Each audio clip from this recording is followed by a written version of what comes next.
When I responded to the report, I said this has to be a turning point. It does, and we need to speed that up and get on with it as quickly as possible. Forgive me, Prime Minister, during the election campaign, you made great play of how ready you were, how much preparation you had done. 7 years, this is not unique. We've had no end of injustices that have taken very many years to come to any sort of outcome, and this is not the final outcome. But you're in charge now. Why can't you give people a date? It is years that you had in opposition. Everybody knew this was coming. You cannot be surprised by what this report has come out with, and this is about people who are, as of this moment, not safe in their own homes. What happens when a politician's carefully crafted image meets the harsh reality of live television? Keir Starmer found out the hard way when a determined reporter refused to let him off the hook. Before we move on, I'd like to ask you a small favor. If you appreciate this content, please take a second to like this video and subscribe to the channel. Over 98% of you watch the videos without subscribing. It costs you nothing, but it makes a huge difference to us. So, did you click the subscribe button? Great, thank you so much. Now back to the video. From dodging questions about a $22 billion economic gap to defending controversial policies, Starmer's composure cracked under pressure. Will this confrontation be the turning point in public perception? Very distressed that years later there are still people living in unsafe buildings, many of whom might be watching this morning. Was to audit the books. What she found was a £22 billion black hole this year. Now, she had a choice: pretend it isn't there, walk past it, or deal with it. We will accelerate the programme. I'm frustrated that it's going as slowly as it is to deal with the cladding. A lot of that is to find sort of true responsibility and to hold people to account for getting on with the job. The high-stakes interview that unfolded on live television was a moment of reckoning for Keir Starmer. As the cameras rolled, the Labour leader's carefully constructed public image began to crumble under the relentless questioning of a determined reporter. What started as a routine political interview quickly transformed into a gripping confrontation that left viewers on the edge of their seats. From the outset, the reporter's strategy was clear: methodically dismantle Starmer's claims one by one. As the questions grew more pointed, Starmer's body language betrayed his growing discomfort. His usually composed demeanor gave way to fidgeting hands and darting eyes, signs that experts often associate with decreased public confidence in a leader's ability to govern effectively. The intention is there.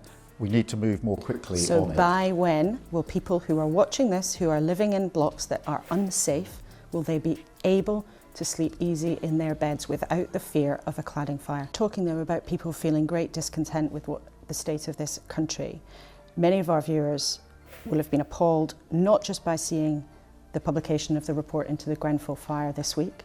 We're speeding up the process. I want to get this done as quickly as possible. Each block will be on a different timetable. I'm not able to give you an end date, but I can tell you I meant what I said. The tension in the studio was palpable as the reporter pressed on, refusing to accept evasive answers or political spin. Starmer's carefully rehearsed responses began to falter, and his tone shifted from confident to defensive. The turning point came when the reporter dropped a bombshell: the $22 billion economic black hole in Labour's plans. Starmer visibly struggled to maintain his composure as the reporter revealed that nearly half of this staggering amount, $9 billion, stemmed from decisions made by Starmer's own government to grant public sector workers pay rises above inflation. The revelation of a 22% increase for junior doctors over 2 years left Starmer scrambling for explanations. As the interview reached its climax, Starmer found himself unable to defend his stance on public sector pay rises convincingly. The reporter skillfully highlighted the growing public outrage over potential cuts to essential support for the elderly, juxtaposing it with the generous pay increases for certain sectors. Starmer's attempts to reconcile these contradictions fell flat, leaving viewers questioning the coherence of Labour's economic strategy. The pressure finally proved too much. In a moment that will likely be replayed and analysed for weeks to come, Starmer snapped. His carefully crafted public image shattered as he struggled to maintain his composure under the weight of the reporter's relentless questioning. As the dust settles on this explosive interview, serious questions emerge about Starmer's leadership capabilities. Can a politician who crumbles under pressure effectively lead the country through its current challenges? The coming days will undoubtedly see intense scrutiny of Starmer's policies, promises, and ability to withstand the heat of public office. One thing is certain. This interview has cast a long shadow over Starmer's political future, leaving many to wonder if he has what it takes to navigate the treacherous waters of British politics. While Starmer stumbled under pressure, his real challenge lies in reconciling his words with his actions. Take the winter fuel allowance, for instance. Starmer's stance on this issue reveals a glaring contradiction that's left many voters scratching their heads. What's really at stake for pensioners? Starmer's campaign trail was paved with grand promises and bold declarations. He positioned himself as a champion of the working class, vowing to protect public services and support the most vulnerable in society. But as the dust settles on his confrontational interview, a stark contrast emerges between these lofty commitments and the harsh realities of his current policies. The winter fuel allowance debate perfectly encapsulates this disconnect. Starmer's initial promises to safeguard this vital support for the elderly now appear to be on shaky ground. With potential cuts looming, pensioners across the UK are rightfully concerned.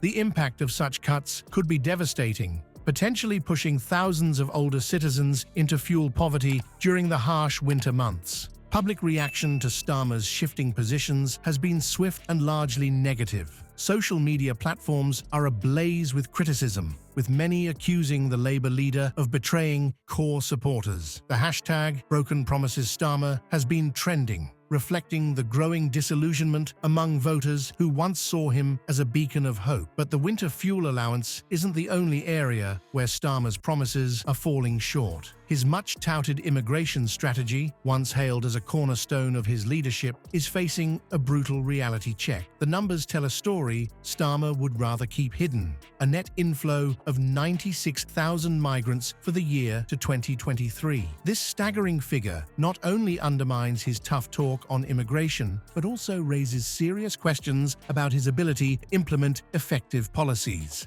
Critics argue that Starmer's reliance on superficial fixes, such as individual arrests related to illegal immigration, fails to address the systemic issues at the heart of the crisis. This band-aid approach has left many frustrated, both within his party and among the general public. The growing sentiment is that Starmer lacks the vision and leadership necessary to tackle complex, deeply rooted problems.